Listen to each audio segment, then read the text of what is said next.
नमस्कार दोस्तों, मैं हेतु का मेरे यूट्यूब चैनल जीएस टेल्स में बहुत बहुत स्वागत है।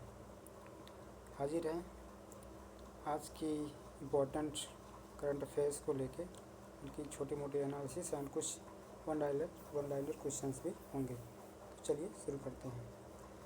सबसे पहली न्यूज़ है, कर्नाटका से नेशनल ग्रीन ट्रिब्यूनल ने रिपोर्ट मांगा है कि ये जो ग्लास फसाड बिल्डिंग्स होती हैं, बिल्डिंग्स में जो ग्लास लगे होते हैं, शीशे लगे होते हैं, उसकी वजह से इन्वायरमेंट पे कितना इम्पैक्ट पड़ता है। इसलिए पूछा गया क्योंकि ISC Bengaluru, Indian institute of science जो बेंगलुरु है, वहाँ से एक रिपोर्ट निकाली गई थी, जिसमें ये कहा गया था कि ये जो ग्लास के बिल्डिंग्स के बाहर जो ग्लास लगाया जाता है वहाँ पे, ताकि ये आपका जो वहाँ से सूर्य की किरणें आती हैं उनको रुकने के लिए एंड थोड़ी बेहतर देखने के लिए, ब्यूटीफुली देखने के लिए, तो उन सब चीज़ों से इन्वायरमेंटल इम्पैक्ट कितना हो रहा है, इसका रिकॉर्ड मांगने के लिए एनजीटी ने कर्नाटका से रिपोर्ट मांगा है। तो सीधी सी बात है, इन सब चीज़ों के चक्कर में ढेर सारा आपको एयर कंडीशनर यूज करना पड़ता है ना, higher use of air conditioner because of those glass ceilings inside the buildings, क्योंकि उसके चक्कर में अंदर का तापमान बढ़ जाता है, तो एयर कंडीशनर और ज़्यादा यूज करने की ज़रूरत पड़ती है। तो इशू आपको समझ में आ गया होगा। अब चलते हैं थोड़ा एग्जाम के पॉइंट ऑफ व्यू से क्या क्या पॉइंट इसमें इंपॉर्टेंट हो सकते हैं, उसको देखते हैं। सबसे पहले तो एनजीटी क्या है, नेशनल ग्रीन ट्रिब्यूनल। इसको बनाया गया था 2010 में, नेशनल ग्रीन ट्रिब्यूनल एक्ट 2010 के सेक्शन 3 के अंदर। और इसका मेन मकसद, इसके बनाने के पीछे मेन मकसद ये था कि इन्वायरमेंटल जस्टिस को थोड़ा स्पीडी वे में डिलीवर किया जाए, एंड जो हायर कोर्ट्स का बर्डन होता है ये इन्वायरमेंटल केसेस को लेके, उसको कम किया जाए। आगे एनजीटी के बारे में कुछ और भी फैक्ट्स हैं कि इंडिया जो है सिर्फ तीसरी कंट्री है ऑस्ट्रेलिया और न्यूजीलैंड के बाद जिसने कोई इन्वायरमेंट के लिए एक ग्रीन ट्रिब्यूनल लॉन्च किया है। और ये इंडिया का सबसे पहला डेडिकेटेड इन्वायरमेंटल कोर्ट है, जिसमें कि इन्वायरमेंट से रिलेटेड जितने भी लिटिगेशंस होते हैं आप ले जा सकते हैं। और सबसे ख़ास बात यह है कि इसका ऑब्जेक्टिव, इसको सिर्फ 6 महीने में केसेस को निपटारा करने का इसका मेन ऑब्जेक्टिव है। सिर्फ 6 महीने में ही इन्वायरमेंटल केसेस को निपटा देना है, तो ये एक अच्छी बात है। प्रिंसिपल बेंच इसकी नई दिल्ली में है ना, और सर्किट बेंचेज हैं, चेन्नई में हो गया जो कि सदर्न बेंच हो जाएगी, भोपाल में हो गया सेंट्रल बेंच, पुणे में वेस्टर्न बेंच एंड कोलकाता में ईस्टर्न बेंच। तो इस तरीके से पन इंडिया रेंज है इसकी, पूरी देश में एनजीटी की रेंज है।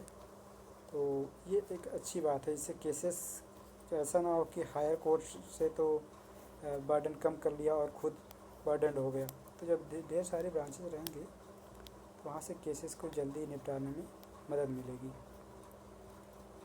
तो इसको देख लेते हैं कि किस किस प्रिंसिपल्स पे बनी है ये। Polluter pays principle, principle of natural justice, principle of sustainable development, precautionary principal.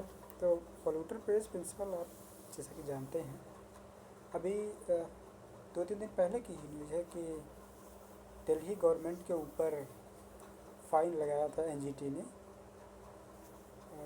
2232 crore रुपए का, 2232 करोड़ रुपीज़ का फ़ाइन लगाया था दिल्ली गवर्नमेंट के ऊपर। क्यों?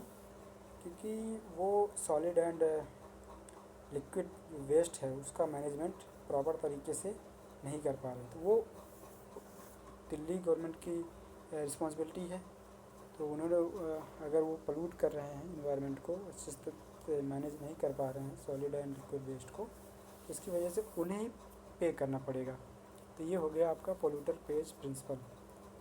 And principle of natural justice, natural justice in the sense कि जो नेचुरली आपको फील हो कि क्या सही है क्या गलत है, बिना किसी बायसनेस के, है ना।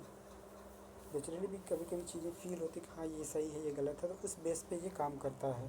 प्रिंसिपल ऑफ सस्टेनेबल डेवलपमेंट, मतलब खुद जिएँ और दूसरों को भी जीने दें, हमारी जो आने वाली पीढ़ी है उसके लिए भी कुछ खाने पीने के लिए छोड़ दें। तो इस तरीके से इन्वायरमेंटल रिसोर्सेज का उतना ही एक्सप्लॉयटेशन करें जितना ज़रूरी हो। प्रिकॉशनरी प्रिंसिपल्स, ऑलरेडी सावधानी के साथ इन्वायरमेंटल जो कंसर्न्स हैं उनको डील किया जाए, है ना। तो ये सब है इसके प्रिंसिपल्स हैं। प्रिंसिपल बेंचेज ये सब तो मैंने बता ही दिया है। And speedy judgment, reduction in burden, court works and principle of natural justice, ये सब कुछ डिस्कस कर लिया गया है। तो चलते हैं अगले आर्टिकल की तरफ। दोस्तों ये एक बहुत ही सेंसिटिव एंड इम्पोर्टेंट आर्टिकल है। Law to raise marital age is not enough as enforcement is poor.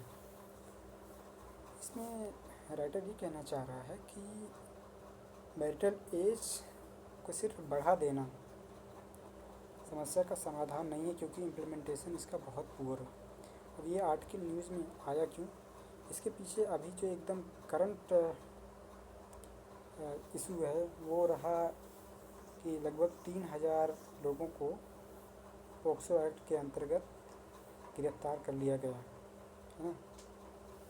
और पिछले साल एक PIL दाखिल किया गया था सुप्रीम कोर्ट में, जिसमें कहा गया था कि मैरिटल एज जो शादी की एज है उसको 18 से बढ़ाकर 21 कर दिया जाए सभी के लिए, लड़के और लड़कियों दोनों के लिए। लेकिन राइटर ये कहना चाहता है कि सिर्फ कानून बना देने से, मैरिटल एज को कानून के तरीके से बढ़ा देने से क्या इम्प्लीमेंटेशन उसका हो पाएगा, या जो है मैरिजेस, चाइल्ड मैरिजेस रुक पाएंगे। तो उसी के बारे में ये आर्टिकल है। ये आपका GS1 सोसाइटी एंड GS2 दोनों पेपर्स के लिए इम्पोर्टेंट है। तो चलिए देखते हैं इसमें और क्या क्या है। तो सबसे पहला सवाल यही है इसका कि क्या एज कानूनी तौर से बढ़ा देने से चाइल्ड मैरिजेज रुकेंगी, क्योंकि एज तो 2006 में एक prohibition of child marriage act के थ्रू 18 और 21 साल डिसाइड किया गया था। लेकिन क्या उससे चाइल्ड मैरिजेज रुकी हैं? अभी वही केस आसाम में 3000 लोगों का अरेस्ट किया गया इसी के चक्कर में, ठीक है। और फिर जाके 2012 में पोक्सो एक्ट बनता है, prevention of children from sexual offences act, है ना। लेकिन आप एक चीज़ देख रहे होंगे, ये सारे जो भी नियम कानून बन रहे हैं, कानून तो बना दिया जा रहा है, लेकिन उसके इम्प्लीमेंटेशन में कहाँ कहाँ समस्या आ रही है आप देख सकते हैं कि चाइल्ड मैरिजेस रुके नहीं हैं, है ना। 2006 में कानून बना, उसके बाद भी चाइल्ड मैरिज रुका नहीं है। इनफैक्ट राजस्थान का एक एग्जांपल अगर आप लें, जिसमें अक्षय तृतीया के दिन एक उनका फेस्टिवल सेलिब्रेट करते हैं अखा तीज करके, उसमें सैकड़ों जोड़े ऐसे होते हैं जो चाइल्ड मैरिज ओपनली करते हैं, कोई नहीं रोक पा रहा उनको। तो बात यह है सिर्फ नियम कानून बना देने से ही चाइल्ड मैरिजेस नहीं रुक पा रही हैं, है ना। दूसरे कुछ और इश्यूज़ इसके साथ ये भी हैं कि करंट टाइम पे हमारे कंसर्न है total fertility rate. Total fertility rate लगातार डाउन ही होता जा रहा है। तो उससे एक कंसर्न और बढ़ रहा है कि क्या भविष्य में जो पॉपुलेशन है ये खुद को रिप्लेस कर पाएगी। हमारा डेमोग्राफिक जो बैलेंस चल रहा था, अभी डिविडेंस चल रहा था, वो कहीं डिस्टर्ब ना हो, हाँ। तो वो सब भी देखना ज़रूरी है। लेकिन उससे भी सबसे ज़्यादा ज़रूरी चीज़ जो है, जो इसको चाइल्ड मैरिज को स्टॉप कर सकती है, वो ये है कि सामाजिक तौर पर, है ना, एंड इकोनॉमिक एंड पॉलिटिकल तौर पर, तीनों स्टेजेस पे हमें जागरूकता बढ़ाने की ज़रूरत है। समाज से, परिवार में इस बात को डिस्कस किया जाए कि उनकी बच्चों की पूरी क्षमता को बढ़ने दें, उन्हें उतना पढ़ने का मौका दें ताकि वो सफल हो सकें, अपना बेहतर डिसीजन ले सकें। सिर्फ जो जल्दी से शादी कर देने के चक्कर में वो अपनी पूरी क्षमता का जो है यूज नहीं कर पाते हैं और फिर लिमिटेड सोच रह जाती है, लिमिटेड हो जाते हैं। तो इसलिए उनको थोड़ा सा अपॉर्चुनिटी दिया जाए, उनको मौका दिया जाए कि वो अपनी कैपेसिटी को एक्सप्लोर करें और उसे यूज करें, है ना। इसके लिए सरकार को चाहिए कि ये शिक्षा पे या स्वास्थ्य व्यवस्था पे और ज़्यादा मेहनत करे, वहाँ पर फोकस करें। ड्रॉप आउट रेट्स को कम किया जाए, लड़कियों की शिक्षा को और ज़्यादा बढ़ाया जाए। हालांकि एक कंसर्न ये भी है कि कुछ लोग तो चाइल्ड मैरिज कर रहे हैं, लेकिन वहीं एक दूसरा सेक्शन ये है जो पढ़ाई के चक्कर में जिनकी शादियां काफ़ी लेट हो रही हैं, 28-30 साल तो वो पढ़ने ही लगा दे रहे हैं या अपनी जॉब के चक्कर में रुके हुए हैं। तो दोनों तरफ कॉन्ट्राडिक्शंस भी हैं, इसको भी हमें देखने की ज़रूरत है। एंड आशा करते हैं कि आपको ये आर्टिकल समझ में आया होगा। मैंने थोड़ा हल्के में इसको एक्सप्लेन किया है। Now moving on to the next article. ये मैंने आपको एक्सप्लेन कर दिया। हाँ, एक चीज़ बता सकते हैं इसमें कि जो PCMA एक्ट था 2006 वाला एंड पोक्सो एक्ट 2012 वाले में एक चीज़ ख़ास तौर से डिफ्रेंशिएट की जा सकती है कि PCMA एक्ट 2006 सिर्फ चाइल्ड मैरिज को रोकता है, ठीक है, लेकिन पोक्सो एक्ट जो है वो किसी तरीके के सेक्सुअल ऑफेंस से प्रोटेक्ट करता है। 18 साल से नीचे के जितने भी बच्चे हैं उनको हर एक टाइप के सेक्सुअल ऑफेंस से प्रोटेक्ट करता है, चाहे वो उनसे उनके कंसेंट से हुआ हो या बिना कंसेंट के। उनकी कंसेंट मानी ही नहीं जाएगी। वो 18 साल से नीचे हैं तो बच्चे हैं, नाबालिग। Moving on to the next article.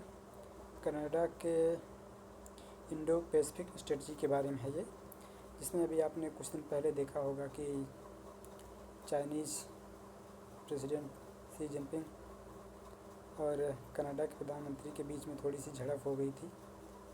और सीधी बात है, जब आप देख रहे हैं चाइना जो है रूल बेस्ड ऑर्डर को फॉलो करने से मना कर रहा है, वो सिर्फ मनमानी करता है, तो उसके बहुत ज़्यादा सहारे तो रहा भी नहीं जा सकता। इसलिए कनाडा भी मूव कर रहा है इंडिया की तरफ। और अभी G20 सम्मेलन हो रहे हैं, तो कनेडियन जो ये फॉरेन मिनिस्टर हैं, ये देख सकते हैं आप, हमारे एस जयशंकर के साथ जिन्होंने हाथ मिलाया, ये पिक काफ़ी वायरल हुई है और ये इसका वीडियो भी काफ़ी वायरल हुआ।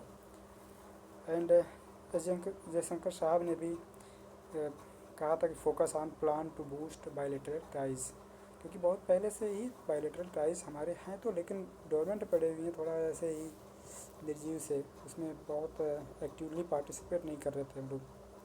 और अभी G20 के मौके पर दोनों लोग मिले हैं, दोनों कंट्रीज़ और पास आ रही हैं, तो वहाँ पर हम अपनी बायलैटरल टाइज को और भी ज़्यादा बूस्ट करना चाहते हैं। कनाडा इंडिया के लिए वैसे भी काफ़ी इम्पोर्टेंट कंट्री है।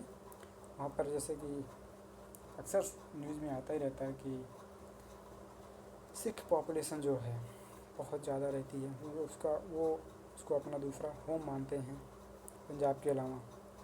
और वहाँ पे जो टोटल इंडियन पॉपुलेशन है वो अराउंड 1.6 मिलियन है, लगभग 16 लाख के आसपास, जो कि कनाडा की टोटल पॉपुलेशन का लगभग 5% है।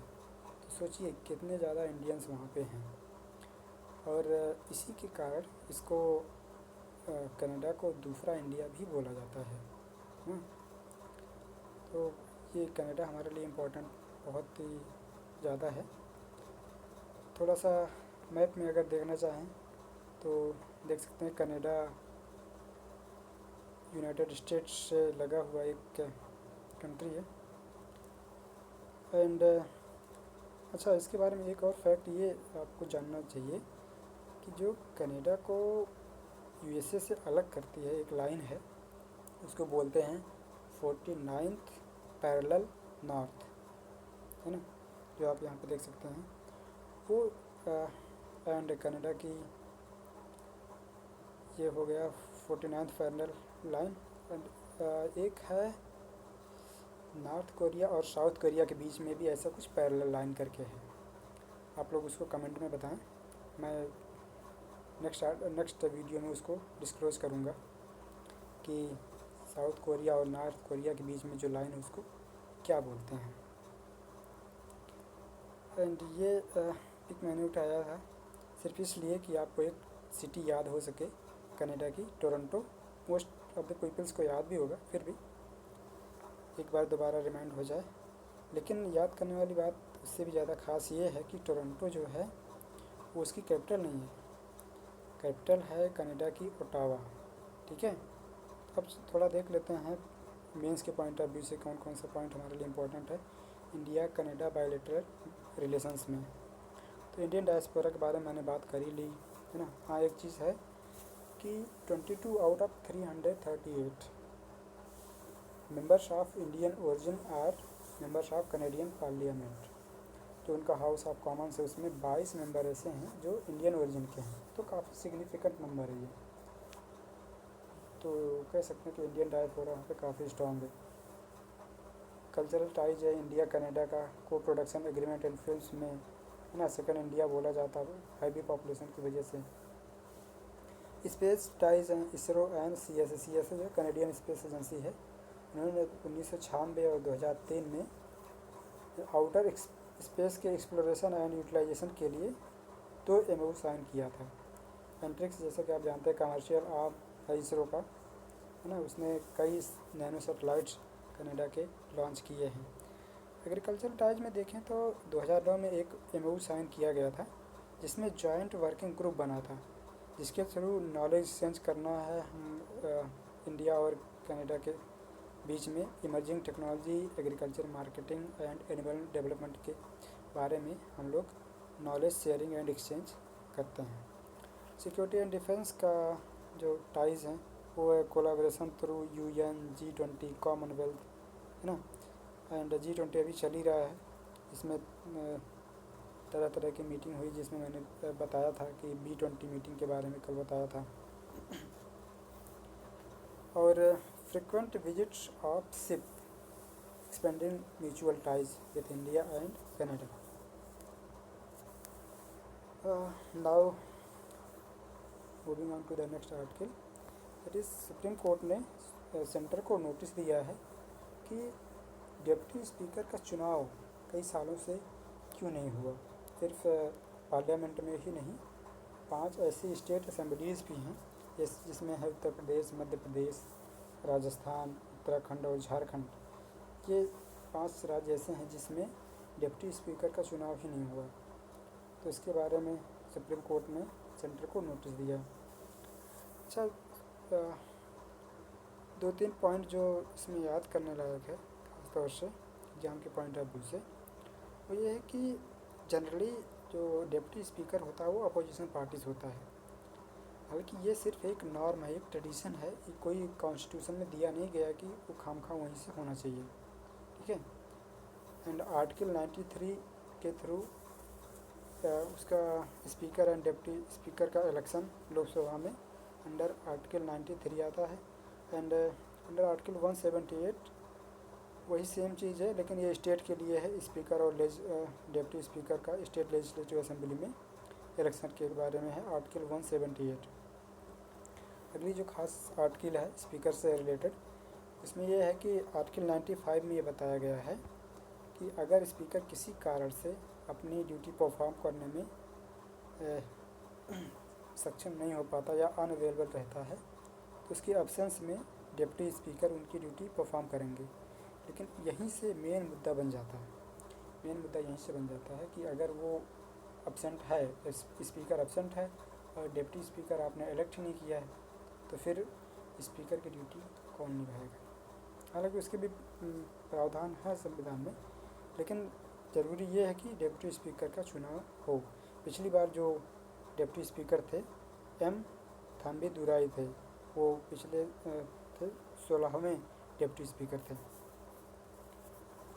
अब अगली आर्टिकल की तरफ चलते हैं, जिसमें है कि black shoulder fly larva can be achieve nutritious alternative to cereal based poultry feed. इसका मतलब है कि एक ब्लैक शोल्डर फ्लाई है, ये जो आप देख सकते हैं मक्खी है, उसका लार्वा पोल्ट्री फार्म की फीडिंग के लिए बहुत ही न्यूट्रिशस एंड सस्ता विकल्प हो सकता है। उनके फीडिंग के बारे में इतना ज़्यादा खास बात क्यों की जा रही है, उसका कारण आप आने वाले स्लाइड्स में जानेंगे। लेकिन इस स्लाइड्स में आप देख सकते हैं कि जैसे ये लोग भी उनके खाने पीने की बात हो रही है तो बहुत ध्यान से सुन रहे हैं कि हाँ कोई न्यूट्रिशस फूड मिल जाए जो सस्ता भी हो, जिसको कि पोल्ट्री फार्मर हमें आराम से समय समय से देते रहे तो मज़ा आ जाए। इसलिए ये लोग भी आराम से सुन रहे हैं इसको बहुत ध्यान से, कान उकेर के। आप देख सकते हैं ये वाला तो एकदम कान इसी तरफ लगाया हुआ है तो सीधे देख रहे हैं। तो चलते हैं देखते हैं कि उनका फीडिंग, पोल्ट्री का फीडिंग इतना इम्पोर्टेंट क्यों है। क्योंकि वो around 70% of the total cost of the poultry farm, लगभग 70% उनको खिलाने में ही चला जाता है जितना पोल्ट्री फार्म का कास्ट होता है। ठीक है। ब्रीविंग इंडस्ट्री के कुछ बाई प्रोडक्ट्स हैं जैसे ब्रीवर्स डाई ग्रेन्स, वो होते हैं, अल्टरनेटिव होता है उनका खिलाने का। राइस ब्रान है, वो भी एक अच्छा अल्टरनेटिव है फीड करने का। लेकिन इन सब से क्या होता है, इनकी जो एग लेइंग कैपेसिटी है वो अफेक्ट होती है।